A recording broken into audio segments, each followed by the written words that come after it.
5201 KFI. These lines are all buzzing, but doesn't mean you can't get through because we go through them quickly. Dear Mr. KFI, as one of your loyal minions, I was listening to your broadcast this evening. This is from yesterday. I was truly shocked when you stated that, in your infallible opinion, that America's #1 small town is Ventura, California. As one who lives in Ventura, if you could call it living, I want to assure you that Ventura, California is nothing more than a mere armpit, a pimple on the blank of America. As everyone else knows, America's #1 small town is San Luis Obispo. I've lived in both these cities. Have you visited Ventura and San Luis Obispo? No. I've driven through Ventura, and I've never come near San Luis Obispo. I lived in Ventura when I was in 8th grade, and it was an okay place. It was kind of it's not quite what it is now, but it was on its way to becoming what it is now, which is I actually think just another one of the nice coastal towns in Southern California. And then San Luis Obispo, have you been there yet? I take back. I think I've driven through that as well. San Luis Obispo is a lovely little community, and there's that university there. I went to the Cal Poly San Luis Obispo Slow Town, they call it, because of kind of the pace of the city. And also, it's right near the beach. There's a beach nearby, Pismo Beach. And well, you went to Pismo.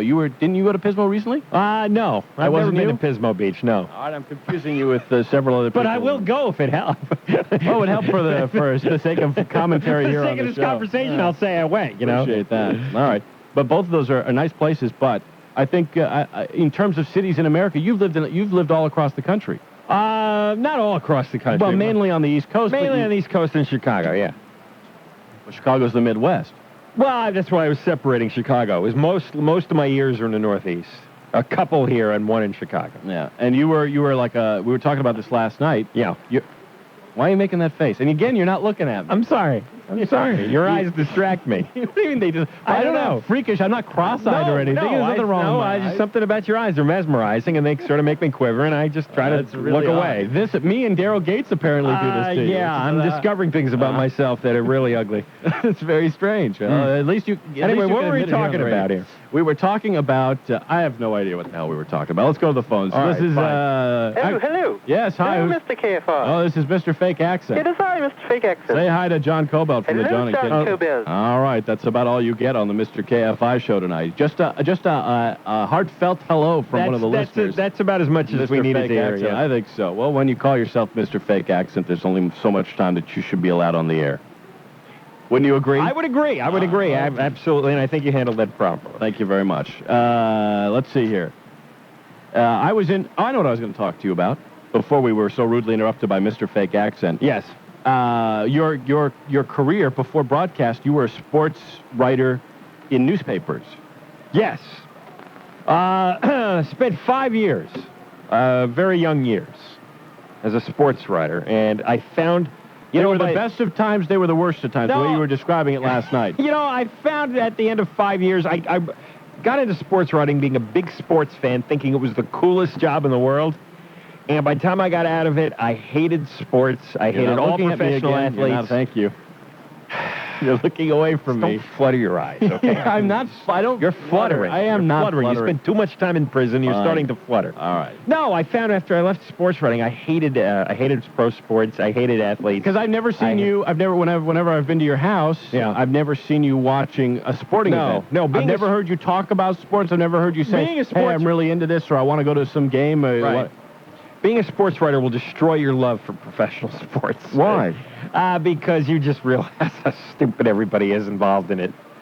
It destroys your innocence. It's better not to look too close, to keep it at a distance, and remember what you used to think of sports when you were a kid. And you kind of feel the same way about radio, because you don't really listen that much to radio. No, radio's done the same thing. Things get ugly when you get involved in them. Professional sports... By the way, that's going on the quote board.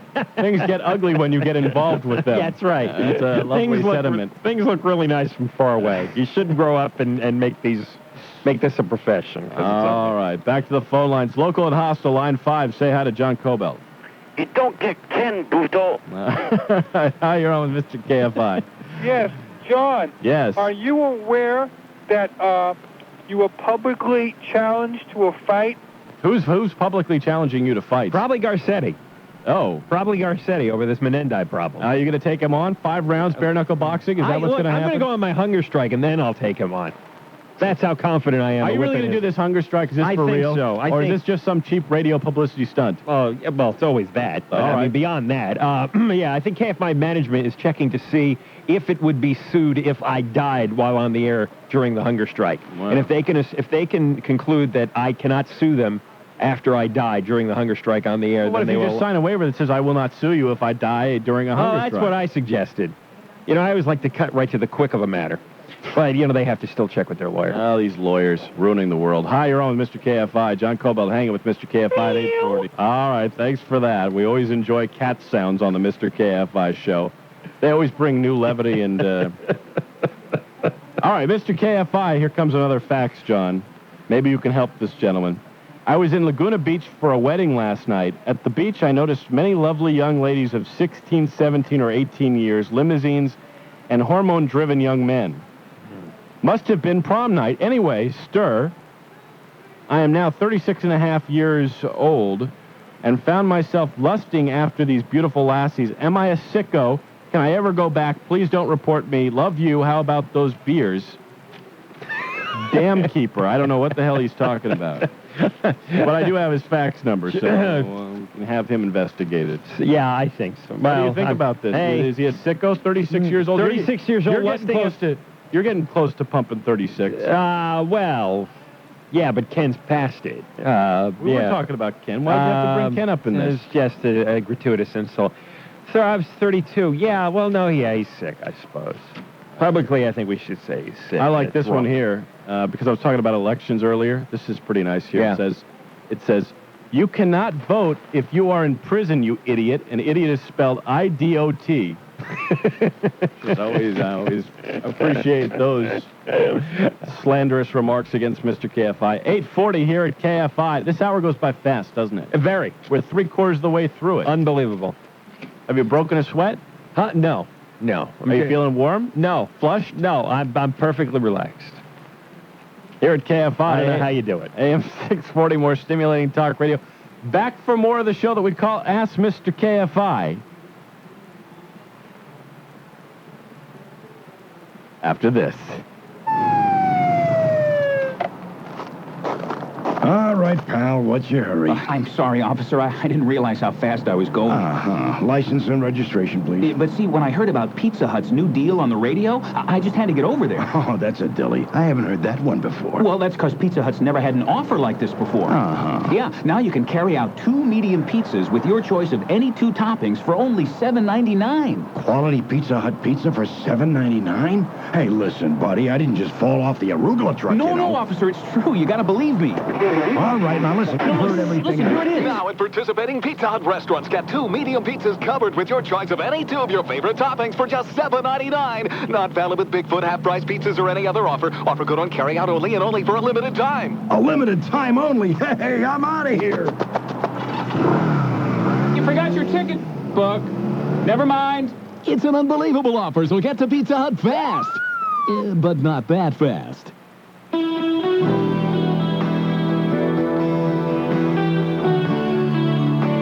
I just bought a new Toyota Camry, and I love it.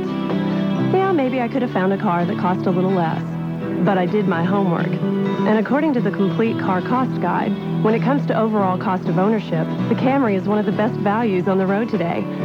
Fact is, when you consider things like mileage, insurance, and resale value, my Toyota is really going to cost me less. Right now, your Southern California Toyota dealer has a huge selection of Camrys and all the new Toyota cars and vans, including stylish Corollas, economical Tercels, and sporty Paseos. And with special lease programs, extra value packages, and factory-to-dealer incentives, it's never been easier to own one. So see your Toyota dealer today. You'll get more for your money when you do.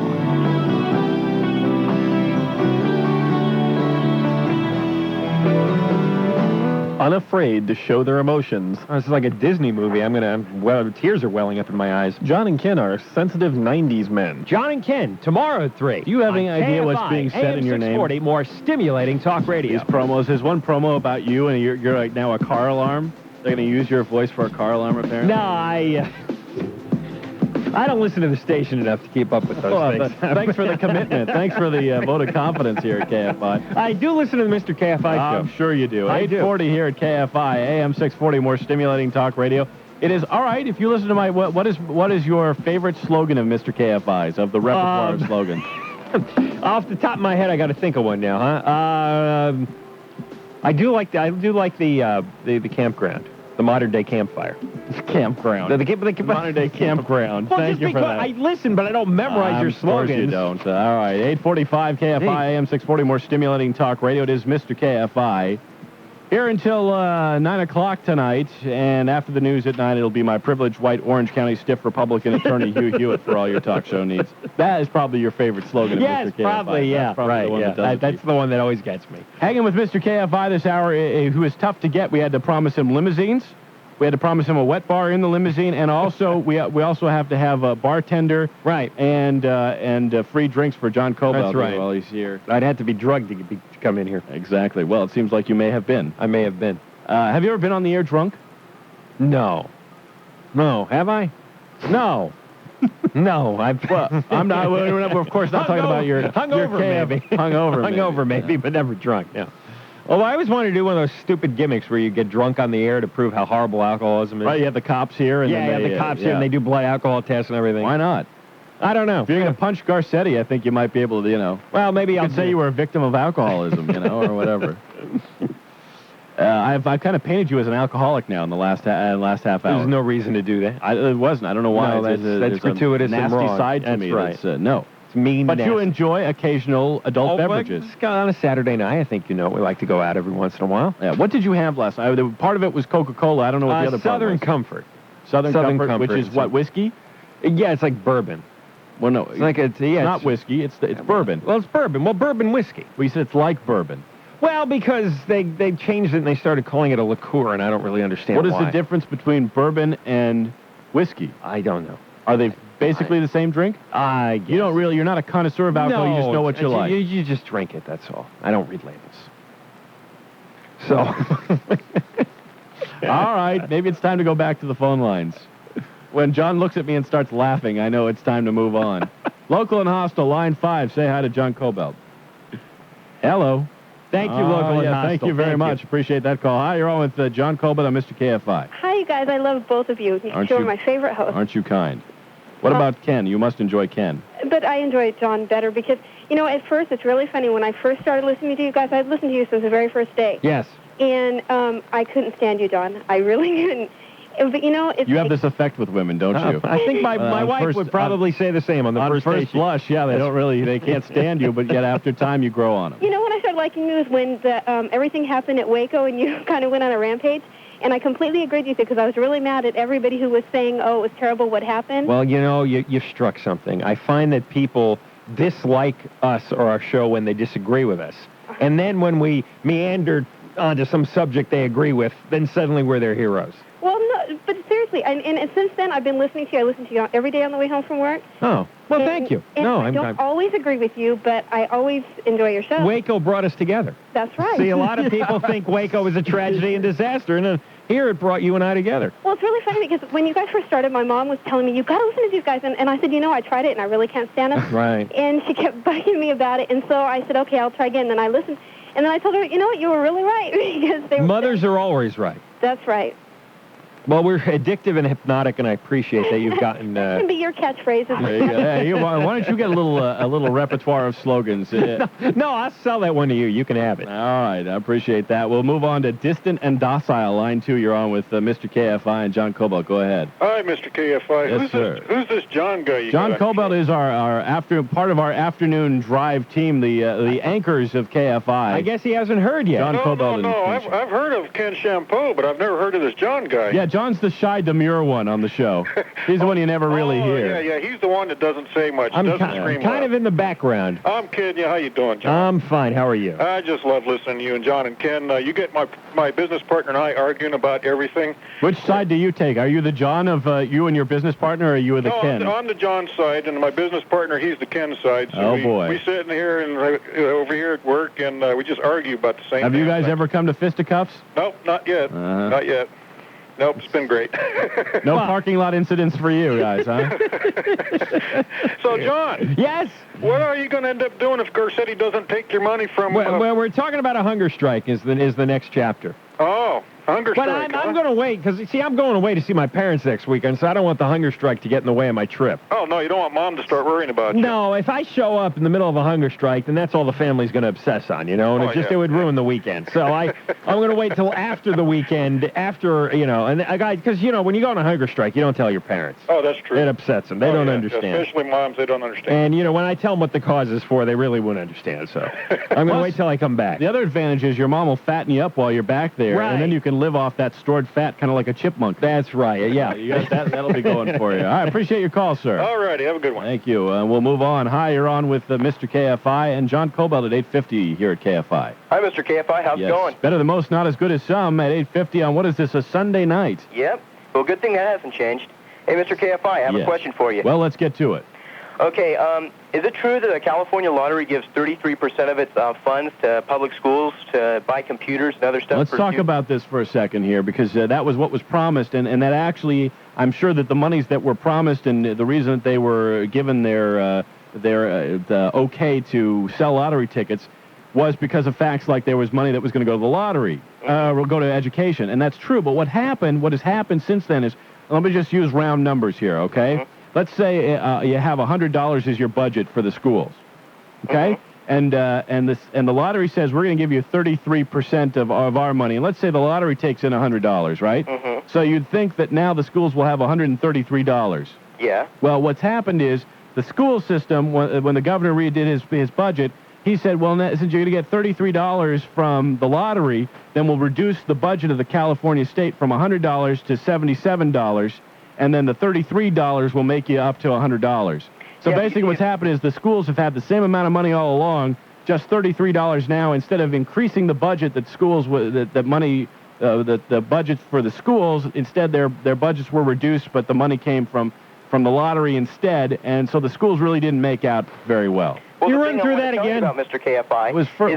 Right in my hands right now, I have a report, the internal report that I obtained from the State Lottery Commission. What does it say? And they could have been making better use of the lottery funds because apparently it reports here in the second page of the fund, which I'd like the second page of the report. I don't want you reading anything. Just tell me what it says. It over 8 years, it has given the California public school system $6 billion. I'm not saying it hasn't. What I'm saying is that the money, the $6 billion that they gave to the California school system was removed from the budget. The budget. Right. You see, where it gets interesting, Mr. KFI. Oh, it's already fascinating. At some point, I thought it would get interesting. No, okay, they've taken this money, and it's supposed to go for supplies for students and computers and stuff. Right. But 8.5% of that money, that's it, has gone to books and supplies and capital outlay and stuff like that. 91.5% is allocated by the public school system in our state to certified salaries, classified salaries, and employee benefits. All right, thanks for your call. They could have been using this money better. You want to see a copy of this report, Mr. KFI? I'd love to see. Are you kidding me? I'm drooling over the idea of even seeing a copy of that. Pocketing our money, Mr. KFI. I understand. I've not been a big supporter of this. Good stuff to bring up on a first date. I just wanted to mention to that man. Well, he sounds like a guy that might be on a first date sometime soon. All right, Hugh Hewitt coming on after the news at 9 o'clock. Yeah. Say hi to Hugh, John Kobylt, Hugh Hewitt. Is Hugh Hewitt here? Gratuitous assault, John. Hugh, John, Hugh. A drive-by radio fusillade of abuse, John. That's true, Hugh. That's very true. A slander, an injury. But deserved, Hugh, very Such deserved. an injury would vex a saint, quoth the bard. Oh, God. I have to deal with this every Sunday night. You kicked to Stephanie Miller. What kind of, she's not going to come on and start using poetry to attack you guys. Stephanie doesn't know poetry. I'm lying down, and the others. You're injured. I know. You're sullied. That's terrible. All right. I was going to say nice things about John. Oh well, I'll take it back, Hugh. Then I was just. I was going to ask about the Umberg tapes. That was one of our proud moments here. That is perhaps the finest moment in KFI history. As a matter of fact. No one knows what you're talking about. I hope not. I hope not. Well, Hugh, it's all in jest. You know that. Has Tom been clamoring to return to your show? No, Mr. Umberg, who's a Orange County assemblyman who we eviscerated and disemboweled on our program once. Based on the 3 strikes you're out stuff. That's right. We found him to be a liar, a cheat, and a fool, and he has not come back on the program. It is a Radio Hall of Fame broadcast. But until the last 20 minutes, it was a Radio Hall of Fame. Hugh, my sincere and profuse apologies. Yeah, Southern Comfort. You. With Coke there? With Coke, John? yes. With Coke? Is that a sissy drink? Well, no, it's kind of a Jersey thing. Like you would know that. Yeah, I've been to New Jersey. I know. You Saddle River many times. Hugh is a longshoreman. I don't know if you knew this. Oh, Hugh, I actually passed the Nixon estate in Upper Saddle River, New Jersey a couple of times. Take your hat off? No, I have some soil, though. Maybe if you come in one day, I'll let you touch it. No, I have my own soil from the Saddle River. The hell you're talking about, Hugh? He doesn't? No, he doesn't. I think he might have been there. Tammy Bruce was there, wasn't she? No, Hugh. No. Where does Tammy Bruce come up with? How's she pronouncing Onassis' name? She said it's Jacqueline. What is she doing? Something? Jacqueline Bouvier Kennedy Onassis. That's like the only person in America who pronounces it that way, Mr. Well, she's an oddity. And you don't know who Henry Morgan is either. Well, you didn't know who Henry Morgan was. He didn't. I have 2 of you ganging up on me now. You're a fountain of ignorance, Mr. You really KFI. are. What can I tell you? Fountain of radio ignorance. What can I tell you? What's My Line? Henry Morgan of What's My Line? You never watched What's My Line? Nope. I don't think Mr. KFI existed during that time. You accuse me of cultural paucity? Hugh, let's talk about contemporary celebrityhood. John, you know who Winona Judd is? Yes, I do. You do? Yes. Well, you got one up on me there. Jesus. How could you miss the judge? You are really remarkable. You are really a remarkable specimen of human being. How can you live in a society and be totally... I know who Henry Morgan is. Well, that's because he existed 30 years ago. The guy was 80 years old, and 89? 79. You know, An old radio pioneer, for those of you at home. Bit. Yeah, he was a radio guy. Well, you see, I know Henry Morgan, and I know Winona Judd. Did you ever hear his show, either of you? You're a bridge figure, John. Bridge figure. That's right. I'm a... Crossing the generations there. Well, see, Hugh's a man in his 50s, so, he would remember things like radio from the 40s. So John is not tuned in on the secret walk on the beach. I'll be talking about that next Oh, again, Hugh? Well, it only came Hugh, up last week. If you need some fresh material, please contact me. Press is all the material I need. I'd be happy to John, yes, toss some topics your way. Are you going to vote in 3 weeks here? Yeah, I am. Are you a Republican? I've never aligned myself with a party. You don't get to vote on anything then. You show up there and you get this empty ballot. What's I don't believe you. Hang on a second. I don't believe you. I think you're a registered Republican. No, I'm not. I have never really registered with a party. God's honest truth. I never even started voting, about 5 years ago. Oh, that's great. And I've doing talk radio, influencing the opinions of the country. Oh, I think I'll vote now that I'm 31. Well, the same thing was true with Rush Limbaugh. Apparently, it was discovered in a book. Hugh, I have to admit ignorance on the primary. Do I have to? No, you don't get to vote for anything. You might as well not show. I can't vote in either primary unless I declare to a party. That's right. You get to vote on the bonds. Oh, there you go. Exciting stuff. If you want to run down the bond ballot with me, I'd be well, happy no, to have that's you stay okay. around. Well, let's just ask him who are you going to support for governor then. That's what I was going to ask him when we get past this. If I had to pick one of the 5 right now, I probably would go for Pete Wilson, I guess. You're kidding. There you go. You're kidding me. After all the talk shows that you've done about how he kind of got in late on the 3 strikes and you were out. Hold on a second. I don't like any of the Democrats, all right? But I'm curious about Ron Unz, and we're going to have him in Tuesday at 4 o'clock. So I want to question Ron Unz and see what he's about. God, has anyone warned him? I want to get him a copy of the Umberg tape first. I saw Tom Umberg came up to Life and Times the week after that show. He's still whimpering. He's blaming the Assembly Republicans. He thought you set him up. He's just whining and whining. Every time that happens, they always think that I got an in with some political party. That is why I don't register. So that I can go on the air, and if there's an idiot Republican or an idiot Democrat, I can deal with them without somebody digging up my voting record and saying, well, he's a registered Republican, that's why he did it. Because it'll screws Never up. Stop me. Why? Never stop press. I know. Tammy Bruce. Well, that's why I take a different approach. You guys have your corners already taken. So I gotta carve out my. Now, what about Paula Jones, John? Yeah, what about her? I just want you give her any credibility. I do up to the point where she says Bill offered to drop his pants. Not offered, did in fact. Did in fact. Oh, did. Yeah, that's the part I don't believe. You don't go for that? I believe he probably picked her up. I don't think he dropped his pants. No. See, this is the talent that we've got at KFI. I like this. 90% right. Not bad. All right. Well, you still have a gratuitous insult to make up for there. Oh, he has nothing to make up for. It's just you, Hugh. Maybe I'll just send you money, Hugh, all right? I'll take that. In fact, if Garcetti won't take it, I'll be happy to absorb that. All right. We'll send you the $4,000. The legal bills for Mr. KFI are getting high. What does this have to do with... What did Mr. KFI say? I'm continually giving you legal advice. Oh, that's true. He does. He is my attorney. He is my stiff white Republican privileged attorney, Hugh Hewitt. Stiff.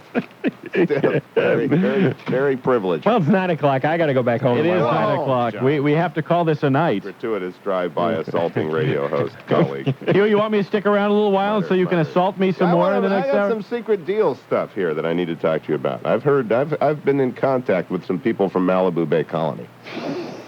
They allege that Kathleen Brown was, in fact... See, John doesn't know what the hell you're talking about. Neither does 90% of the audience. No, I know he's a stiff white Republican, but do they use LSD?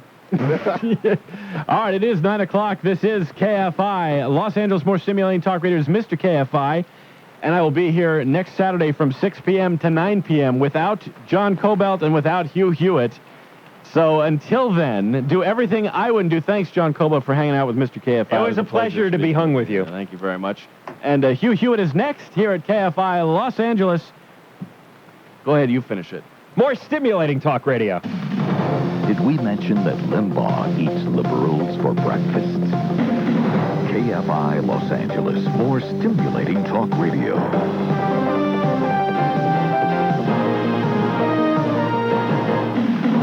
A teen who threatened his family is dead. Good evening. I'm Lisa Osborne with the 9 o'clock news on KFI. Here's what's happening in the Southland right now. A 19-year-old man who threatened his family with a kitchen knife while saying he wants to kill himself was shot and killed after he lunged at San Fernando police. Jamie Balderrama was pronounced dead at 2:32 Saturday morning at Holy Cross Medical Center in Mission Hills. He died about an hour after he was struck by an unknown number of rounds from an officer who fired 6 shots.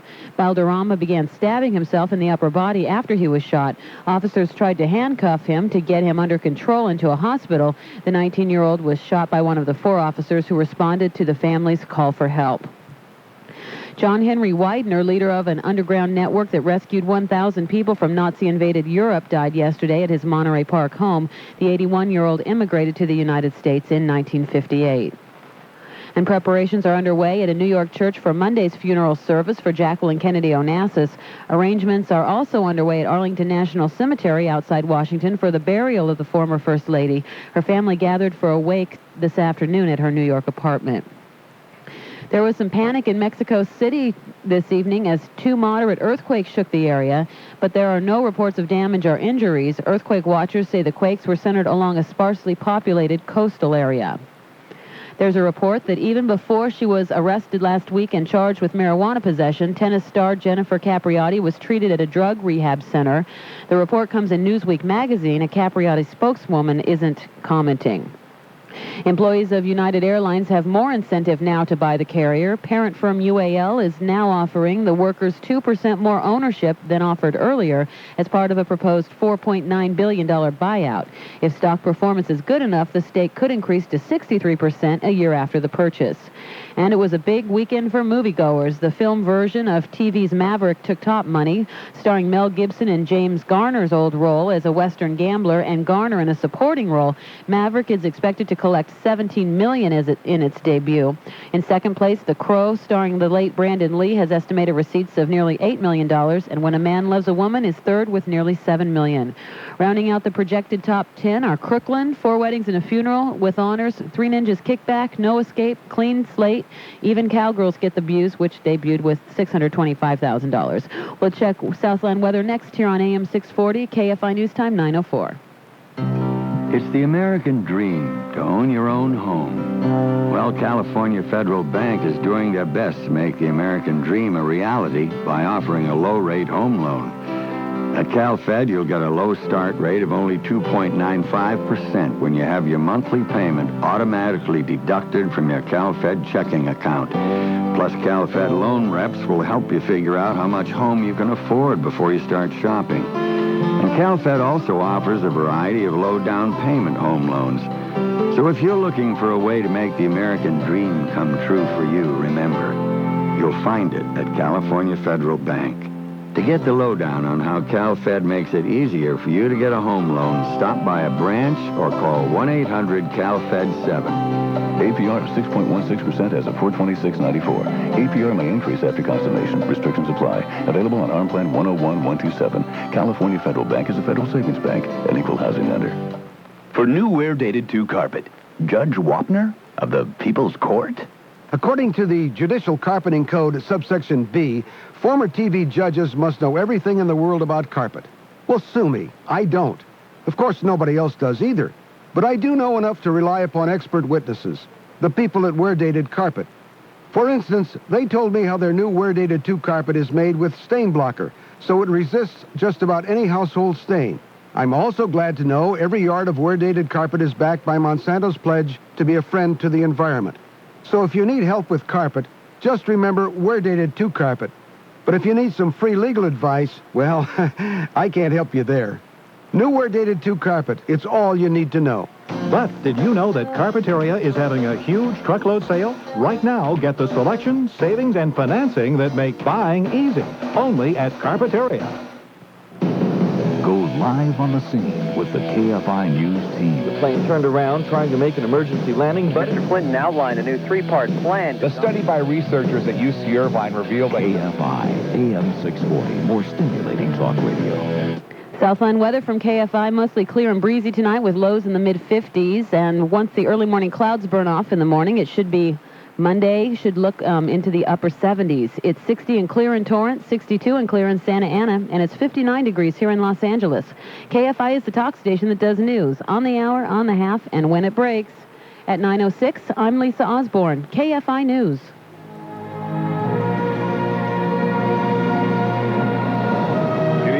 Southern California and the West. This is Hugh Hewitt, the voice of reason. Welcome to KFI, AM 640, more stimulating talk radio. I'm here until midnight tonight to clear away the clouds of miasma surrounding you following 3 hours of Mr. KFI, and before that, 3 hours of Tammy Bruce, and before that, 3 hours of Bill Press. 9 hours. 9 hours of illogic and absolute unreason. Well, they're gone now. Mr. KFI is bolted from the studio. Afraid, perhaps, to discuss the particulars of the secret deal on the beach struck between he and Bill Press last week. And now comes word of a new meeting between John Kobylt and Mr. KFI. The couists, I think, are gathering at KFI.